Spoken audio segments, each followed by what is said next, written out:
pagi, Assalamualaikum. Perkenalkan, saya Sasariana. Kali ini saya akan mengajar dan melakukan pembelajaran dengan model pembelajaran yaitu Project Based Learning. Yuk kita lihat. Assalamualaikum. Waalaikumsalam. Gimana kabarnya semua, sehat? Alhamdulillah ya. Oke, sebelum dimulai seperti biasa, coba dicek dulu ada ini nggak sampah atau apa di lantai ini. Bersih ya? Next, coba dicek bajunya udah rapi dulu. Sebelum mulai, silakan buka kelas untuk berdoa dulu ya. Semuanya mari kita berdoa menurut kepercayaan dan percaya masing-masing. Berdoa dimulai. Berdoa selesai. Beri salam. Assalamualaikum warahmatullahi wabarakatuh. Waalaikumsalam warahmatullahi wabarakatuh. Supaya semangat kita yel dulu ya seperti biasa. Oke ya? Oke semuanya.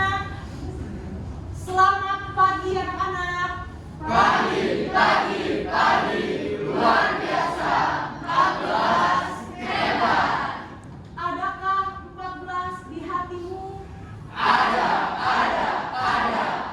Di matamu? Ada. Mana dia? Ini dia. 14 jaya. Nah, sekarang kita mau belajar mengenai materi yang baru. Kemarin kita udah belajar tentang apa? Masih ingat nggak? Konflik sosial. Apalagi selain itu? Kekerasan. Lalu adanya perdamaian. Masih ingat? Ada yang masih ingat nggak apa itu konflik sosial? Ketika seseorang atau sekelompok berusaha memenuhi tujuannya dengan cara menentang pihak lawan sehingga mengakibatkan kekerasan. Keren sekali. Sekarang kita mau masuk nih ke materi yang baru mengenai apa? Yaitu pemetaan model. Nah, model pembelajarannya kali ini kita akan menggunakan Project Based Learning. Metodenya masih menggunakan group discussion. Kompetensi dasarnya yang pertama masih 3.4, menganalisis konflik sosial dan cara memberikan respons untuk melakukan resolusi konflik demi terciptanya kehidupan yang damai di masyarakat. Yang 4.4, memetakan konflik untuk dapat melakukan resolusi konflik dan menumbuh kembangkan perdamaian di masyarakat. Tujuan pembelajarannya yang pertama, melalui tayangan bahan ajar, peserta didik mampu menentukan definisi dan metode pemetaan konflik sosial dengan benar. Yang keempat, kamu mampu menyusun laporan pemetaan konflik sosial dalam bentuk, ada dua bentuk kamu boleh pilih, mau infografis atau PowerPoint yang kreatif.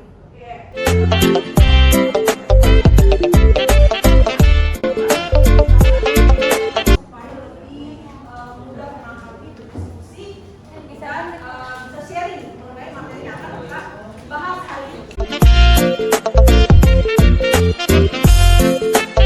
Ini Ibu bagikan lembar kerja. Untuk mengerjakannya, kamu tentunya harus fokus dulu ke Ibu. Tolong bagikan video.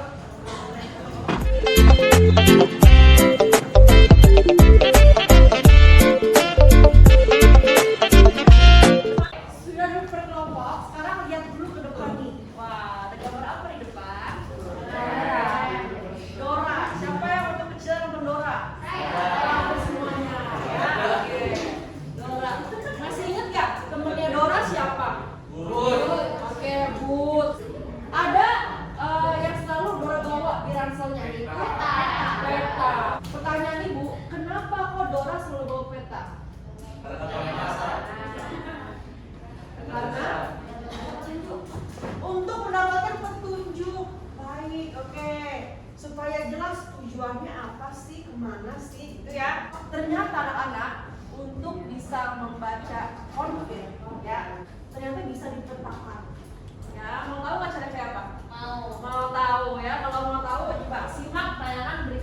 berbicara tentang pemetaan konflik. Pemetaan konflik ini adalah suatu hal yang sangat diperlukan sekali di dalam kehidupan masyarakat kita apabila di sana ada konflik yang terjadi. Supaya apa? Nah, di sini menurut salah satu tokoh yaitu Simon Fisher, pemetaan konflik itu meliputi pihak-pihak yang berkonflik dan aspirasi dari berbagai pihak. Pemetaan konflik ini adalah cara untuk menggambarkan konflik secara grafis, yaitu menghubungkan antara pihak yang bermasalah dengan pihak lain. Di sini ada 7 analisa untuk memetakan sebuah konflik yang ada di masyarakat. Di sini terdapat source atau sumbernya, kemudian ada isu, apakah isu yang dijadikan konflik di sini, kemudian ada parties, ada pihak-pihak yang terlibat, kemudian bagaimana perasaan atau pandangan atau attitude, kemudian behavior, bagaimana perilaku yang ditimbulkan dari konflik yang terjadi, kemudian ada intervensi atau mediasi, atau ada pihak luar yang ikut campur gitu. Kemudian bagaimana outcome atau dampak dari konflik yang dihasilkan. Pertanyaannya adalah, jadi apakah kalian menyadari bahwa konflik bisa dipetakan? Bisa nggak? Bisa. Oke. Bagaimana caranya? Ada yang menggunakan metode S-nya itu untuk sumber konflik, I-nya untuk isu, ya. Anak-anak, sampai sini apakah ada pertanyaan?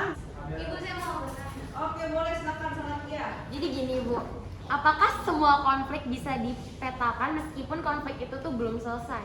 Baik, oke. Ada yang mau jawab? Saya, Bu.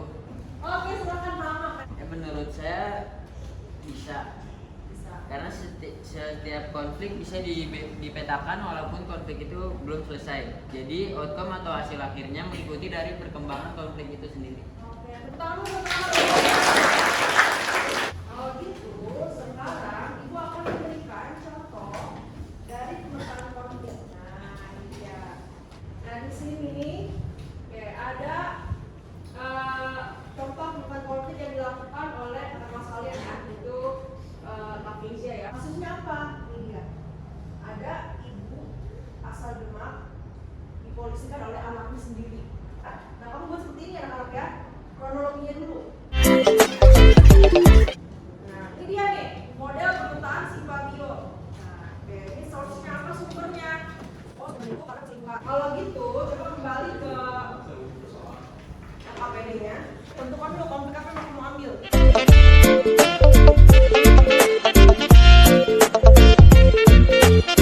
Nah, setelah itu anak-anak, kamu tentukan dulu mau pakai infografis atau PPT. Kamu kira-kira butuh waktu berapa lama? 1 jam? Cukup? 1 jam? Cukup ya, kita bisa ada waktu 2 jam ya. Kalau gitu, silakan waktunya 1 jam ya dari sekarang. Oke,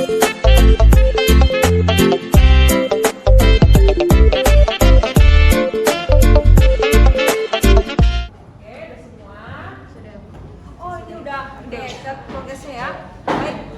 Kelompok kamu ambil konflik apa? Konflik pribadi Bu. Pribadi apa coba? Konflik yang Lesti Kejora dan Rizky Bilar ada KDRT-nya. Oh, ada KDRT-nya. Itu jelas ya. Ada kekerasannya ada ya? Ada Bu. Ada perdamaiannya nggak? Ada. Ada semua ya. Oke, si pabianya udah jadi. Sudah. Sudah. Coba S-nya dulu deh. S-nya apa? Source-nya. Menurut kami mereka ini tuh bersumber tuh dari Rizky Bilar tuh yang pertama tuh selingkuh dulu. Oke. Habis itu baru akhirnya dia KDRT terhadap Lesti kan.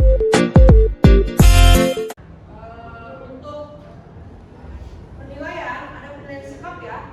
Apa yang dinilai tadi itu keaktifannya, kerjasamanya kayak apa, sama tanggung jawabnya. Nah, untuk proyeknya adalah apa yang dinilai Pak? Isinya bagaimana? Desain, desainnya seperti apa? Gambaran, oke nggak? Sama tujuan penyampaiannya apa? Kita tepuk tangan untuk kelompok Salakia. Assalamualaikum warahmatullahi wabarakatuh. Selamat pagi semuanya. Kami akan mempresentasikan tentang konflik sosial dengan metode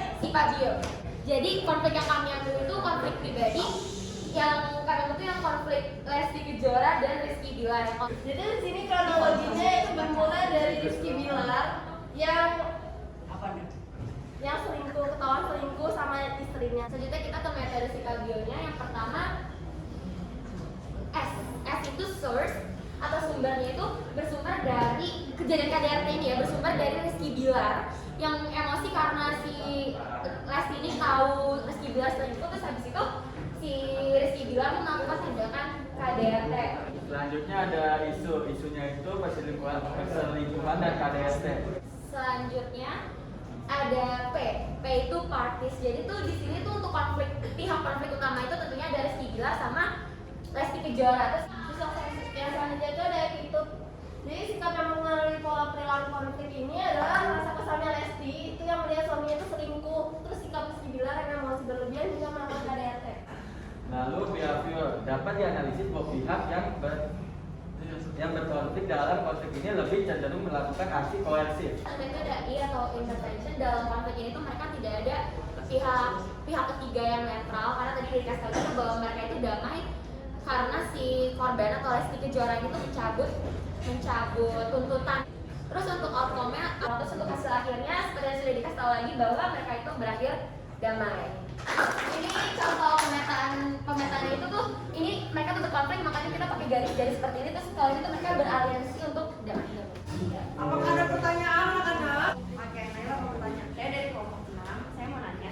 Dari konfliknya Lesti sama Bilar ini, dari konflik ini tuh dia lebih masuk ke mana, yang realistis atau non realistis, dan sama penjabarannya? Terima kasih untuk pertanyaannya. Menurut kami termasuk di aspek substansi itu masuk ke dalam konflik non realistis, karena di konflik non realistis itu kan Rizky Bilar ini tuh kayak playing victim. Jadi tuh seakan-akan tuh karena si Lesti itu marah ke Bilar, habis itu Bilar itu kayak gak masalah, jadi melakukan tindakan KDRT. Cukup jelas? Sudah. Sekian presentasi dari kelompok kami, kurang lebih mohon maaf. Wassalamualaikum warahmatullahi wabarakatuh. Oke, ini minta tolong. Adakah di sini bisa menyimpulkan hasil dari diskusi kelompok, paparan kelompok teman kalian, tadi tanya jawabnya? Saya ada Bu, boleh? Baik, oke Zakia ya. Oke, silakan Jirina. Jadi hari ini tuh kita sudah melakukan diskusi tentang pemetaan konflik. Kita juga sudah melakukan presentasi yang dilaksanakan oleh dua kelompok, yaitu kelompok 4 dan kelompok 1. Untuk kelompok 4 sendiri itu mereka menjelaskan tentang konflik antara Rizky Bilar dan Lesti, yang dimana konflik tersebut berakhir dengan damai. Mereka mempunyai suatu persamaan, yaitu mereka sama-sama masuk ke dalam tipe konflik pribadi. Sekarang itu minta kesimpulan kegiatan pembelajaran kita hari ini. Belajar apa aja ya? Baik, Rasya. Oke, untuk materi hari ini yang kita pelajari itu ada dari pemetaan konflik. Nah, pemetaan konflik itu sendiri adalah cara untuk menggambarkan antar pihak yang bermasalah dengan pihak lain. Nah, untuk metodenya itu sendiri yang kita sudah pelajari itu ada Supabior.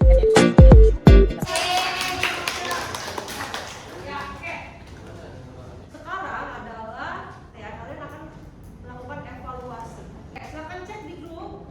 Oke, ibu udah share word goal linknya, lalu kalian kerjakan.